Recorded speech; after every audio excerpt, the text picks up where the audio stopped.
She's a Super Geek is a proud member of the Misdirected Mark Network. Episode 127 is brought to you by patron Elizabeth Chai-Pratacool and by the podcast Sounds Like Crows. He's a rock and roll play baby, and she throws a natural 20 crazy. She's a rock and roll play baby, and she's nothing near the normal and baby. You're listening to episode 127 of She's a Super Geek, the actual play podcast that highlights women as GMs. Hey y'all, I'm Andi, and on today's podcast, my co-host Senda and I are joined by Ree from the Magpies Podcast to finish up our play of Descent into Midnight, which will be on Kickstarter in February. Okay, let's hear some more about those volcanic shafts. A special thanks to Richard Coitz Landry for editing this episode. I would like to sort of move through the area and kind of just feel on the water to see if I'm getting any kind of whiffs of bad feelings, like move my tentacles around and kind of just explore the area. You move kind of into that space and you find, you have to dig a little bit, but you find this rotted mass of plant matter that is clearly blighted. It seems like something buried it here. Something put it here. Oof. Tangled, we have a problem. What? We have a problem. We have Yes, we do have a problem. The eels have the blight and are passing them psychically. Yes, and I'm at this point I am flashing like little red and blue siren lights, I think is what's happening. Do we need to evacuate the area? Potentially, yes. You might want to look at this, but I wouldn't recommend touching it. So, Tangled floats over and eyes the mass. Oh, that's some blight right there. I'm telling you, right here, blight, but buried in the sand, blight. Science shrimp. The researcher comes over. Science shrimp. Shrimp Jobs. How did you know my name? Well, Mr. Jobs, I think you might want to relocate your breeding eels. You might want to separate them and do the same tests. It seems that Strong Arms has found the blighted material. So I hesitate to say we need to destroy the blighted eggs. I'm not that kind of a person. Yeah, but we may. That was what we were. So, it's not like we can give them to anyone. And this is dreadful. Right. Yes. No. We will. Could we let them? Could we set them up in a nice little farm? They're going to die anyway. Oh, that's fair. Well, they're actually just going to die. That's what the blight does. So, I would recommend that this area should probably be evacuated. Yes. Yes, we will. Yes. All right. We need to quarantine the breeding eels here and start testing them for infection. And right. All right, yes, we will work on that. And keep an eye out on all of your personnel as well. Yeah. Yes. I'm sorry to say, but I would like to make a psychic construct. Okay. To encase the blighted plant. Ooh. Yeah. Mass. That's going to be an Echo's gift, so I'm going to roll plus altruism, which is a +1 for me. Okay. I got a 6. Oh, yikes. Okay. So there is something wrong. Yeah. I think. There is something wrong maybe in the Echo. There's something wrong with this particular mass. There's something, I think, psychic, emotional that really throws me off because I'm trying to encase it because I don't want my friend to have a tentacle amputated. Right. But now I have to resist. I also have to resist corruption, which makes sense. First, roll that resist corruption, and let's see what that does, and then we can kind of figure out how exactly this went wrong. What do I add to resist? You add plus corruption marked. Oh boy. So right now you both have +3 on this. Oh, boy. Interesting. Yeah, this is, if you've played Masks, this is similar to Take a Powerful Blow, where you mark plus conditions, and this is where you want to roll lower. Oh, boy. Oh, shoot. I rolled an 11. Okay, so on a 10 plus, the corruption works its way deeper into your mind, body, and soul. So mark another point of corruption. So you are now at 4. 4 out of 5. And I think what happens, so I'm going to kind of play off that hopes and fears ability that you have as well a little bit. So you reach out, into the echo, kind of trying to mold the psychic energies into a safe container. And in doing so, you psychically brush up against this blighted mass. And you get a brief flicker of a memory of a creature that you can't really make out, what it is, but you can tell just from the feeling that it is something that is very sick, and their thoughts feel off. Something about the way that the thought patterns are, it doesn't feel natural and organic. And you see, I think you're seeing it from this creature's point of view, so you can't see who it is. Yeah. And you see some fins batting at the sand to dig this hole, and then this mass is dropped, and then it's reburied, and the memory fades as this creature floats away from the space. And I think that's what you see, is that something sick, something wrong with its mind, something psychically going on, brought this thing here and buried it. And I think that kind of because of this, this vision overtakes you, the container you're trying to create just fizzles out and does not appear. Tangled is reeling a little bit. I think Tangled's a bit staggered. And they actually reach out to put a appendage on Strong Arms to steady themselves. Oh, Strong, somebody put this here, but they're not. I don't know if they meant to. They seem like they're sick and they need help. Is it possible for someone to be mind controlled? I mean, until today, we didn't think or that maybe the blight could affect our psychic spaces, but maybe it can. But someone brought this, so it feels like there was some intentionality. Right. Well, I mean, I don't think that it buried itself. Right in the middle of the breeding eel's pen. Yes. Accidentally. Yes. I'm very concerned. I don't know if it's better or worse that it is currently uncovered and potentially filtering out more quickly, but we do need to find a way to contain it and remove it from the vicinity. I think as you're saying that, a couple of creatures, I'm gonna say starfish type creatures, but with 12 arms. Oh. Yes. Wearing basically hazmat suits come crawling in, and they have some kind Protective. of containment device, because you're working with biotechnology. You have hazardous materials. They've got a hazardous waste protocol, so they are working to get this contained and sealed off. Good. Right. Well, and now you have something to test against. Yes. And the scientists can do their science-y thing. Yes. And figure out the markers and whatnot. We need to find the fish that planted this here. So what do you remember about them? Do you remember? I only remember fins. I was it was one of those flashes where I saw through someone else's eyes. Oh yeah, that's weird. So I saw through their eyes and they were fuzzy up top, and so they had, do I remember the color of the fins or anything? Or are they weirdly shaped or? I think that they were kind of a silvery blue, which could be dozens of creatures have those.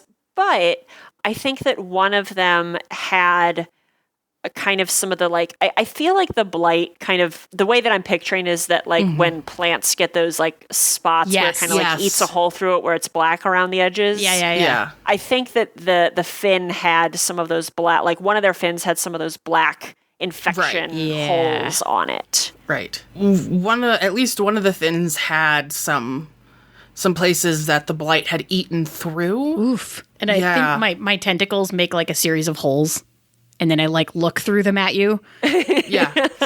Oh, Like that, yes. I see. Very good. You're very expressive today. I'm always very expressive. I don't know what you're talking about. Well, I mean, I'm constantly doing interpretive dance. Yes, but that's why So- I dance with you, because I'm being expressive and you are interpreting. I sometimes don't know. Right. But I mean, I'm literally doing it all the time. I'm just invisible, so you can't I see. also am not sure, because you're invisible, exactly what you're interpreting sometimes. Just, you know, the But- emotions. But I accept you. I accept you. Thank you.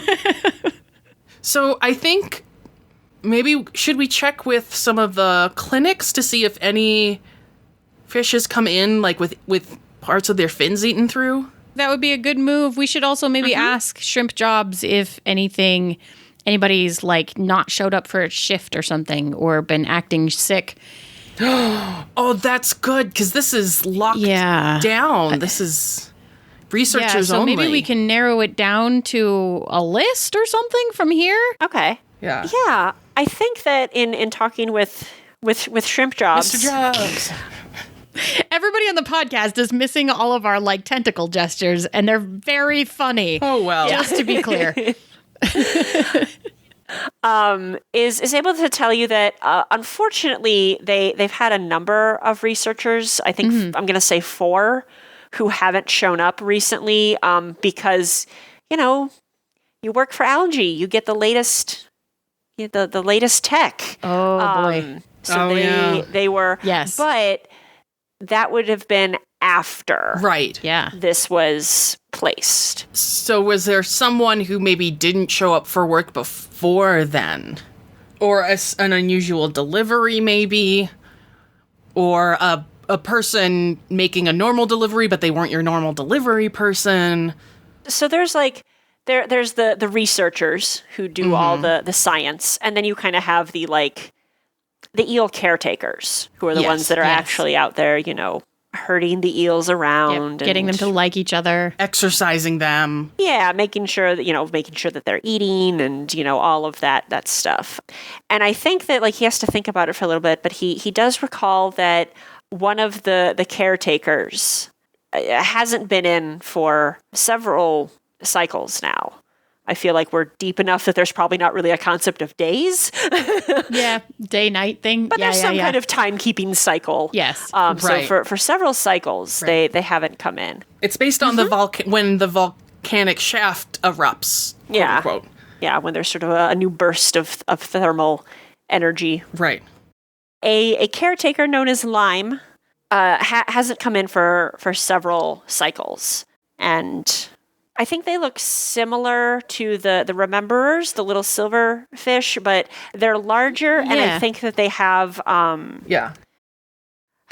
what some eels have, or even like ribbon eels, those kind of like really ruffly fins. Yeah, yeah. I think that they have a lot of those along like their sides, and then they have kind of larger front fins that are Sure. more hand-like, that they would be able to perhaps dig with. Oh, interesting. Yes. Yeah, so he recalls that this person hasn't shown up for several days, several cycles. Mr. Jobs, I am very impressed that you remember all of your employees' names Of course, and keep track of them. we are all valued members of this community working together in our post-capitalist utopia. That's right. I wouldn't be surprised about that. Is there anyone who might know where Lime lives? Yeah, you're given directions to a residential district that isn't too far from sort of the main thermal vent area. And yeah, so you can, I think what I'm picturing is that it's, I think kind of similar to where your sanctuary is. I think it's like just sort of a large rock that has a bunch of little like holes and caves pockmarked into it. Yeah, so you can head over there and look for this infected person. Yeah, let's start there and just see how that goes. So I think that you reach the little cave unit that is supposed to belong to Lime. And when you look inside, there's no one there that you can see, and it's not neat and tidy. It looks like someone like left in the middle of things. Like there's stuff kind of scattered around, not in a way that looks like the place has been tossed, but just sort of somebody was living here and then somebody was not very abruptly. Yeah. And they didn't spend the time to take much with them or clean up or anything. Right. Gosh, yeah. I think we need to carefully poke through this space. Yeah. Can I use hopes and fears? I know that the fish isn't here, but could I read the silhouette of the place to sort of feel out its memories? Yeah, I think so. Because the silhouette is like everyone kind of has a silhouette in the echo of themselves. And I think that for someone's home, they would kind of imprint psychically on it enough that you could definitely do that. Yeah. Whoop. I rolled a 13. Oh, right. Let me see how that move works. So I witness a powerful or significant memory that's recorded in their personal echo, and I get to ask 2 questions. Okay, what are you trying to... Okay. So how about tell me the questions that you're going to ask, and I will come up with a memory that answers them. What are you trying to accomplish, and what are you most afraid of? Ooh, okay. So I think you're looking around in this place and you kind of like extend your senses into the echo, and I think you sort of see this like ghostly images overlaid the what you're seeing physically in the physical space. And you see this creature, lime, fish with lots of little ruffly fins, moving through their space. And at first, they're darting around quickly, looking very healthy. And in the background, what is present in this kind of memory that isn't there now is there is a planter kind of in a window that is overflowing with like different types of seaweed and in many different colors. It's very pretty. And kind of in the background, it's like a time-lapse sort of thing. You can see the blight start to creep into this planter. But Lime doesn't seem to notice it until that sort of healthy darting around slows down and becomes more sickly. And then there's a stretch where you think that like they've died because they're not moving at all. They're just sort of in their little nest area. And there's a shift in sort of their sort of psychic imprint. They don't look like themselves anymore. They don't look like the creature Lime. They look like just sort of this blighted mass, like this black, sickly shape.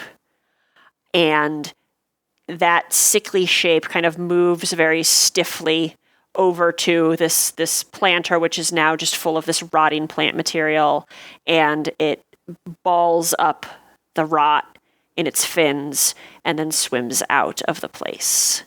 And I think kind of the specific answers to your questions are what was trying to be accomplished was spreading the infection from whatever took Lime's place. And I think that you kind of get a sense of 2 fears. You get a sense of fear from Lime that they are losing themselves, and a sense of fear from whatever came after that it will not be able to spread. Okay. I relay this back to Strong Arms. Oh, this is not good. This is definitely not good. I don't know if Lime died or is just being taken over, but it seems like this blight may not be sentient. It may be acting on just complete instinct that if you don't sort of grow, you'll die. So I don't know though, because I had the blight. So, Game Master, tell me, did I feel any of those same emotions when I got the blight? I mean, I know I'm a different type of creature. Yeah. I think that if Strong Arms has described kind of that cold psychic chill feeling, you had that. But I think that like you touched it, your tendril got all weird and infected, and you went straight to a clinic. Right. And it was taken care of very quickly. This, what you saw, it seems like Lime was sick for a long time. And so you didn't start to feel that loss of self, other than, whatever feelings you may have had about having a piece of you amputated, but that's independent of the blight. Okay, that's fair. Yeah. So it seems like because you were able to get taken care of very quickly, and you also, I think, when you kind of knew about the blight when you saw Right. this stuff, and you were like, oh, I need to go get this taken care of immediately. Lime may have been someone who didn't know what it was. Right. It seemed like Lime just didn't see that the blight was there and didn't realize what was happening. And I wonder if the people who are sick in the clinics feel the same way. That's very concerning. Although they seem to have gotten sick from their eels. Right, not from the... That's the spread. Not from the plant directly, but that means that their eels are infected, which means it could also be controlling the eels. Basically what we're saying, what we're encountering right here is that the blight can take over creatures that can do its bidding. Yes. That's concerning. It is, but I also don't know if that is a sort of an active, intelligent thing or just a survival instinct. Because if they're sentient, we may be able to reason with them, and if the blight isn't sentient, then it's needs to just be eradicated. I think we better go to the hospitals. And see, yeah, and warn the doctors.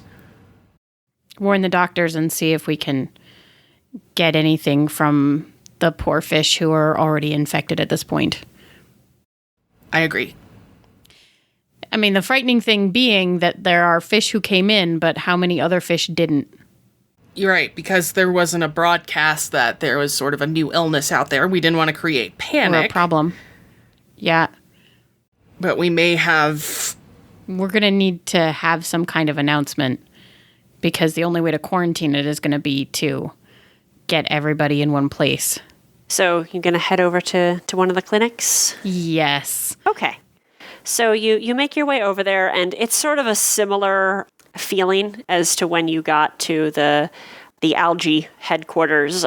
Just sort of a lot of very frantic activity, a lot of conversations happening, and one of the doctor crabs will scuttle over to you and be like, "Oh, wonderful, wonderful. We had heard that." Guardians were investigating this matter. Anything that we can do to assist, please just tell me, and we will provide. Are you the doctor in charge of this clinic? Yes. Is there somewhere we could speak privately? Yes. Follow me. And scuttles along to a back office, essentially. Yeah. And I think that it's just kind of a separate room in there, and there's a psionic biotech thing that kind of creates a cone of silence Yes. effect around the room that he nice, yeah. activates once you're all in there. And so none of the telepathic messages that you're sending will be able to get out of this room. Ah, yes, the white noise Yes. machine. Yeah, basically. Doctor, we are very worried about the blight, as I'm sure you are. We have reason to believe that the blight can take over creatures, can take over people, and its one real goal is to spread. We don't know if it's intelligent, we don't know if it's survival, but we're worried about the fish who have been infected. Oh. Do you have any of the fish who were infected in this clinic? Yes, we have 5 of them. They've been kept quarantined from the rest of the clinic since we apparently have a new infection vector. They've been kept in rooms rather like this with psychic barriers up so that they can't project anything out. That's deeply, deeply concerning, though. We are also extremely concerned that there may be other fish in the community who are also falling ill but not aware of what's actually happening. It seems to take some time for someone to be completely overtaken, so it's entirely possible that they could be swimming around and we don't know. We may have to make an announcement to try to get anybody in who may be experiencing symptoms already. Right. And we may get a lot of false positives, people who come in who think they have it but don't, but that's better than risking the entire population. Yes. Oh, dear. All right. Well,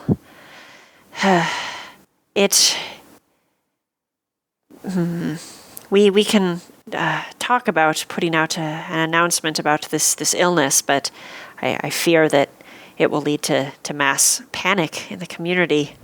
Well, that is what we're afraid of, and the researchers at Algae have blighted plants that they are doing their research on, hopefully to find markers and to find some sort of a cure, because it seems that if you don't recognize the blight and get taken care of right away, as I did, it can completely overtake you, potentially killing you and just riding around your animated corpse. Oh, that is horrifying. Yes. We have had some infected creatures that we were able to treat the same way we did you, where it was confined to a limb or another small portion that we were able to remove, but the infection is more widespread, and it sounds like that's the stage that can lead to this takeover that you've described. Oh dear, that is very troubling. Do you have sufficient support if any of the creatures that you're currently tending start to act not as themselves? I don't know. It depends on how aggressive they become in their attempts to act on the blight's will. Perhaps we should keep the patients sedated then. Yes, that may be best. I will send word of this. I will share this amongst the rest of the medical community. But I think that given your position within the city, you are well-respected guardians, that perhaps if the warning about this illness and instructions about what to do came from you, it might be better received, perhaps prevent the sort of mass panic that we really want to prevent. Well, I do have an idea. Oh boy. Cut to. Cut to, yep.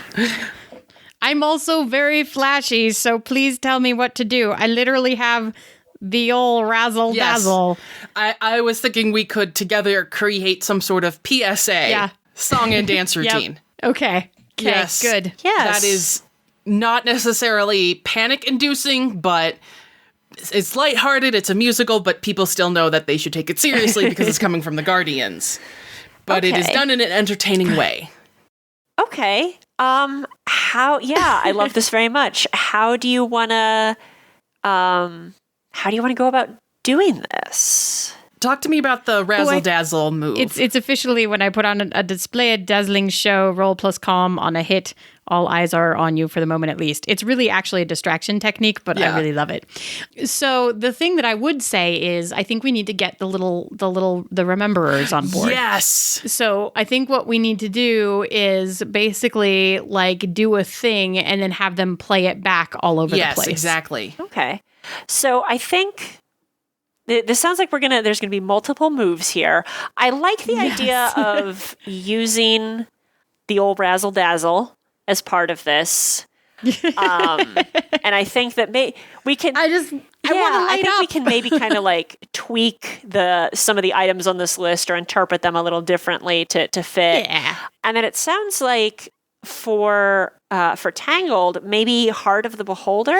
That's what I was thinking, because this is going to be my next work of art. Yeah.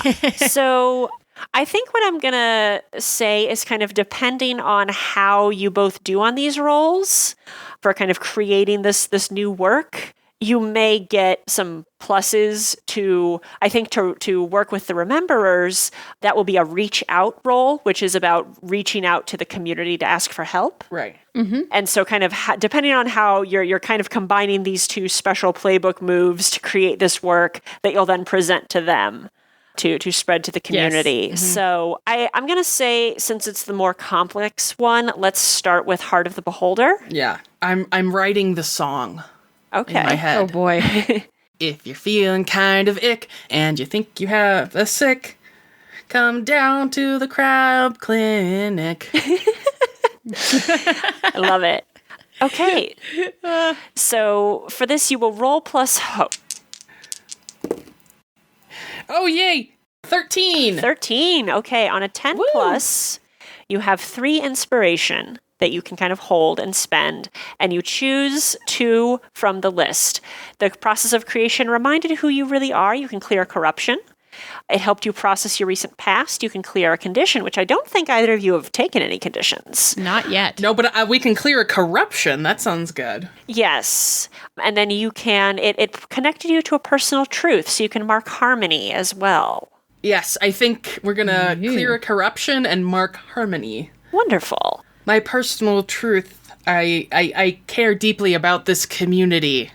And I think, so you can spend inspiration on a few different things, but the last one I think makes the most sense. It's called I've Heard Good Things. Spend 3 inspiration to gain or have gained the attention of a helpful, influential, or prestigious inhabitant who is able to offer immediate assistance. What? Yeah. Oh, I think that one. Yeah. Spend them all on that I'm gonna one. spend them all so that the rememberers, I don't know, maybe they have a certain group that does new things and they like have almost like a telephone tree. Mm-hmm. So they learn the thing and then they will like spread out to like different groups to teach them the thing. Yeah.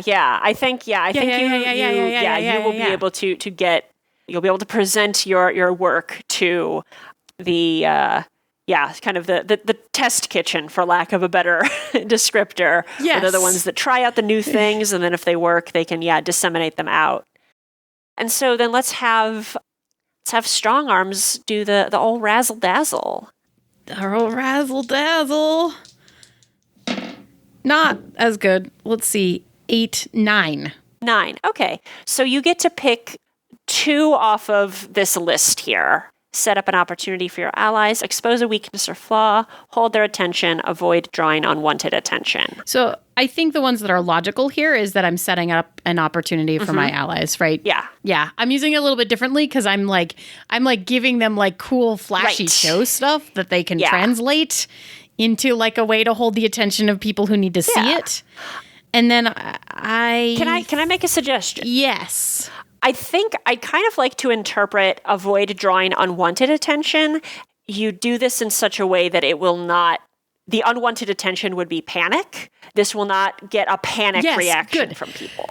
Right. It will get a like concerned, participatory, Taking it seriously, serious, but not panicking response. without panic. Yes. Okay. Good. Yes. Agree. Yeah. Fantastic.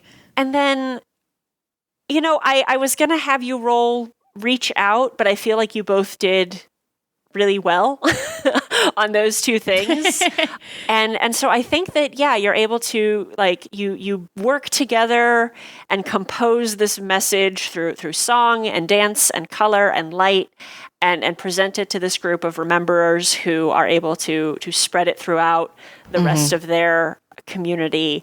And I think that we see this scenes throughout the city of Dark Heat as the rememberers are doing these performances to share this information. And we see a number of creatures heading to the clinics.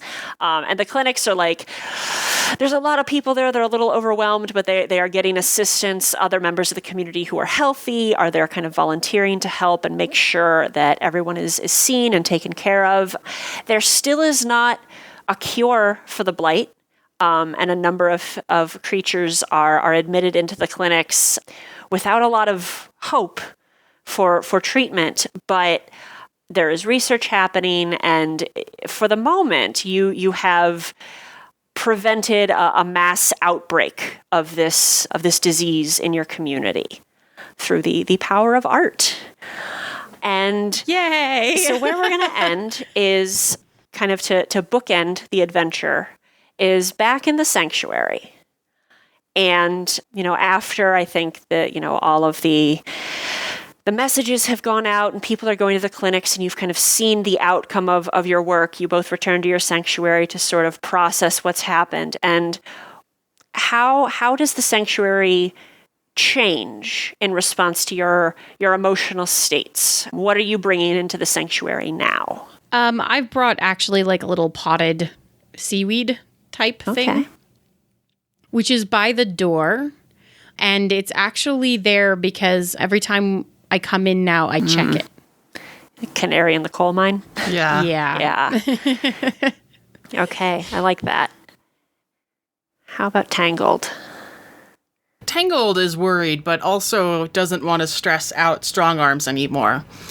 So, Tangled... I'm not stressed out. What are you talking about? I'm totally fine. Everything is fine. Ignore the flashing red lights. So I think Tangled has brought in... It doesn't have to be a physical object. It can also just sort of be an emotional state. Right.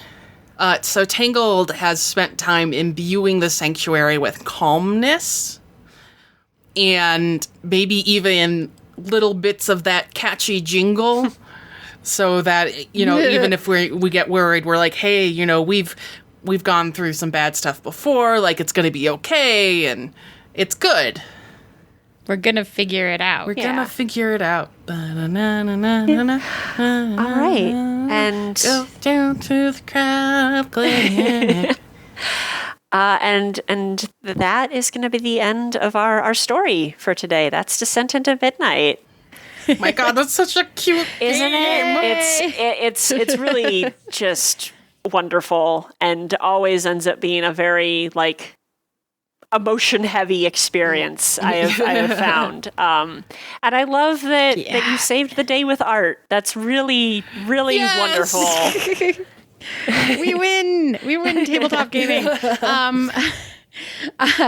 I'm going to say it's really fascinating to play under the sea because that's just, I don't feel like that's a really explored space for us, which is really neat. It definitely, it removes a lot of limitations and it adds some new interesting ones just in terms of movement even. And different, thinking about it differently in terms of like weird things like, you know, you could have plankton and you can also have a whale. That are friends. Like there's just... Yeah, there's just scale stuff that's like, wow, okay. It's not that it doesn't matter, but a lot of limitations are overcome. Yeah. That's very cool. Awesome. So, well, thank you so much for coming on and running that for us. Thank you for playing. This was a delightful, charming story. I'm really, really happy with how it turned out. A little buddy cop film there, with space for a sequel. Really quickly, before we wrap everything up, do you want to just tell people again where they can find you on the internet if they want to listen to the Magpies or hire you and pay you money? Both of those things. So if you would like to hear me GMing Blades in the Dark, which is a game about being criminals in a haunted industrial fantasy city, you can listen to the Magpies Podcast, which you can find at magpiespodcast.net, or check out our Twitter, magpies_pod. And in terms of the paying me money to do things, if you are a game designer of tabletop games or modules or characters or anything like that, I do copy editing and accessibility consulting. So, you know, before you publish on Itch or DriveThru or the DMs Guild, you can reach out to me at rpgskillcheck.net and have me take a look at your work to make sure that it is the absolute best it can be before it goes out into the world. Oh, and if you want to follow my personal Twitter, that is at Rhiannon42. Awesome. Thank you so much. Yay. And we won't have a link in the show notes yet because the Kickstarter will not have gone live yet for Descent into Midnight when these episodes drop. But keep your eyes open for it coming in February, I believe. And we will mention that on our social feeds so that you can find it and try to add that back in after the fact. So if this sounded interesting to you, keep your eyes peeled. Yes. I guess I should also mention that my connection to Descent into Midnight is that I am the accessibility consultant on that project. That's good to know. It makes sense, I am not just a random person who was selected to run this. That is my connection to it. So I figure then also if people follow you on the Twitters and stuff, they will also see it. Yes. Right? Because you'll also be posting about it. So that's another good way to keep track of it. Yes. Just follow all of the accounts and you will be sure to hear as soon as the Kickstarter goes live. Yes. Yep. Cool. Thank you so much again. Thank you so much. Yes, thank you. Thank you both for having me on. This was a ton of fun.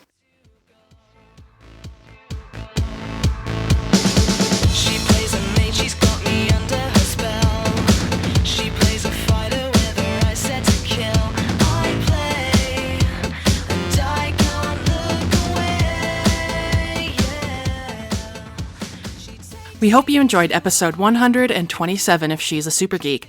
If you liked what you heard, please give us a 5-star rating and review on the podcatcher of your choice. You can find out more information at our website, sassgeek.com, or on Twitter at sassgeekpodcast. Be sure to keep a lookout for Descent into Midnight on Kickstarter in February. If you like She's a Super Geek, you might also like other Misdirected Mark shows like the Gnomecast. Several gnomes from the very popular website Gnome Stew get together to talk about gaming topics and themselves in an effort to entertain you and to avoid being thrown in the stew. Help them not get thrown in the stew. Listen to the Gnomecast. Our theme song is Rock and Roleplay Baby by Kieran Strange. You can find more music, merch, and tour dates online, kieranstrange.com, or on Twitter at Kieran Strange. I'm ready.